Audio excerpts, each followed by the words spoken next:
30 వసంతాల రాజకీయ ప్రస్థానాన్ని ఉద్దేశించి ఏర్పాటు చేసినటువంటి అద్భుతమైన కార్యక్రమానికి నిర్వాహకులందరూ కూడా ప్రత్యేకంగా నా యొక్క అభినందన తెలియజేసుకుంటా ఉన్నాను. ఎందుకంటే వ్యక్తి ఎప్పుడు కూడా అతని మైలు రాయికి చేరుతా ఉంటాడు, కానీ అవి గుర్తు తెచ్చుకుంటూ జరిగిన ప్రస్థానం గురించి ఎప్పటికప్పుడు కలిసి మాట్లాడుకుంటూ ముందుకెళ్తా ఉంటే దానిలో ఉన్న ఆనందం వేరు.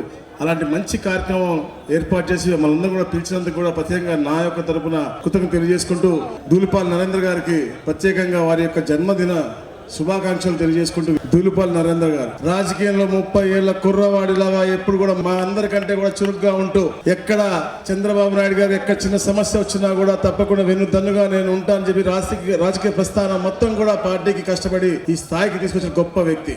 ఎంత ఎత్తు ఎదిగినా కూడా ఒదిగి ఉండాలి, తప్పకుండా పొన్నూరు ప్రజలకి సేవ చేస్తూ ఈ జీవితం గడపాలి అని తపనతో నిరంతరం పనిచేస్తూ, ఎందుకంటే వీరయ్య చౌదరి గారు మాకు వారు పరిచయం లేనప్పటికీ కూడా మా ప్రాంతంలో పాడి పరిశ్రమ అంతా కూడా అభివృద్ధి చెందాలని చెప్పేసి ఆ రోజున పాడి పరిశ్రమ సమైక్యకి అధ్యక్షుడిగా ఉంటాం, దాని తర్వాత సంఘం డైరీ అధ్యక్షుడిగా ఉంటాం. వాళ్ళ అబ్బాయి బాగా చదవాలి, ఐఏఎస్ ఆఫీసర్ అవ్వాలని చెప్పి ఐఏఎస్ కోచింగ్ పంపించడం, దాని తర్వాత కొన్ని కారణం మూలంగా అకాలంగా చనిపోవడం, దాని తర్వాత వీరు ఐఏఎస్ ఆఫీసర్ అవ్వాల్సిన వ్యక్తి ఇక్కడ సంఘం డైరీలో చేరటం, దాని తర్వాత పొన్నూరు ప్రజల సేవలో తప్పకుండా నిరంతరం వీరయ్య చౌదరి గారి ఆశయాలను తీసుకెళ్తా అని చెప్పి లక్ష్యంతో రాజకీయంలో దిగి పొన్నూరు ప్రజల యొక్క ఆశీర్వచనం తీసుకుని ఎప్పుడు కూడా ఈ ప్రాంత అభివృద్ధి కోసం నిరంతరం కృషి చేసుకుంటూ 2004లో ఎప్పుడైతే ఈ అఖండ గుంటూరు జిల్లాలో ఏకైక ఎమ్మెల్యేగా గెలిచి తెలుగుదేశం పార్టీకి అసెంబ్లీలో వాయిస్ ఆఫ్ చంద్రబాబుగా ఉండి ఆ రోజున రాజశేఖర్ రెడ్డి నరేంద్ర నెక్స్ట్ టైం నేను గెలవని రాని అని చెప్పి బెదిరించినప్పుడు కూడా ఎక్కడ కూడా కంగు తినకుండా 2009లో 2 మండలాలు విభజించి పాదయాత్రలో 2 రోజులు ఇక్కడ ఉండి ఓడించాలని ప్రయత్నం చేసినప్పటికి కూడా ఎక్కడ కూడా ఒక వెంట్రుక కూడా పీకలేని విషయంలో 9000 మెజార్టీతో గెలిచాడు అంటే వారికి పొన్నూరులో ఉన్నటువంటి ఆదరణ అని చెప్పి తెలియజేస్తా ఉన్నాను.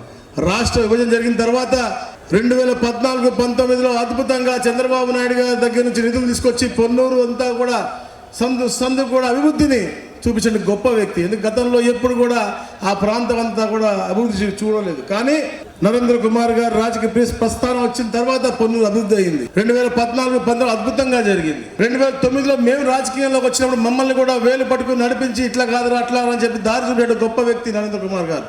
దాని తర్వాత 14 నుంచి మేము గెలవడంలో కూడా కీలకంగా మాకు కూడా ఎన్నో సలహాలు సూచనలు ఇస్తూ ఈరోజు మేము ఈ స్థాయికి వచ్చామంటే ఇలాంటి గొప్ప మనుషులు ఒక సలహాలు తీసుకోబట్టి.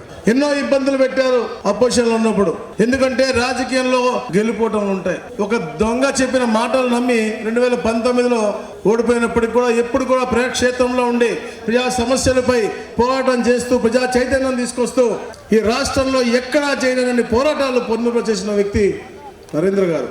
వారికి సహకరించిన ముందు మీ అందరికీ కూడా నేను ప్రత్యేకంగా కృతజ్ఞతలు తెలియజేయాలి. అలా పోరాటం చేస్తూ ఉంటే తప్పకుండా ఇతన్ని పార్టీ అన్న మార్పించాలి, ఏదైనా కామ్ చేయాలని చెప్పేసి ఎన్నో ఒత్తిళ్లు తీసుకొచ్చారు. అలాగే జైలుకి కూడా పంపించిన సంఘటన ఆ రోజు ఒట్టి పొన్నూరు కాదు, మొత్తం ఆంధ్ర రాష్ట్రం అంతా కూడా రగిలిపోయింది, బాధపడింది. ఎవరైతే పేద ప్రజల కోసం అహర్నిశలు కృషి చేస్తారో అలాంటి గొప్ప వ్యక్తిని అరెస్ట్ చేశారు. 2024లో మనం చూసాం, అఖండ మెజారిటీతో గెలిచి ఈ రోజు మళ్ళా మీ అందరూ ఆశీస్సులతో మళ్ళా ఈ ప్రాంత అభివృద్ధి కోసం నిరంతరం కృషి చేస్తూ ఉన్నత శిఖరాలు అందుకోవాలని చెప్పి అందరం కోరుకుంటాం. తప్పకుండా రాబోయే రోజుల్లో ఆ శిఖరాలకి తప్పకుండా అందుకుంటారని ఆశించుకుంటా ఉందాము.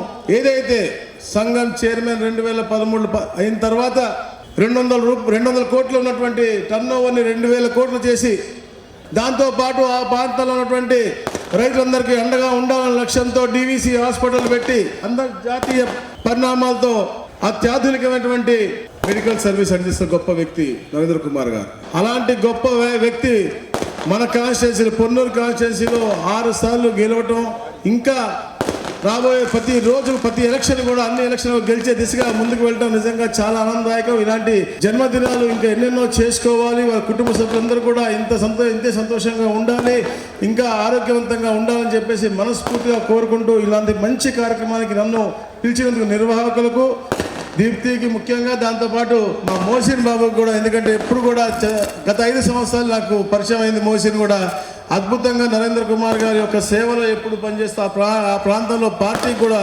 అభివృద్ధి కోసం చాలా కష్టపడుతూ ఉంటాడు తమ్ముడు. అతనికి కూడా ప్రత్యేకంగా నా యొక్క కృతజ్ఞతలు తెలియజేసుకుని సెలవు తీసుకుంటున్నాను. Thank you.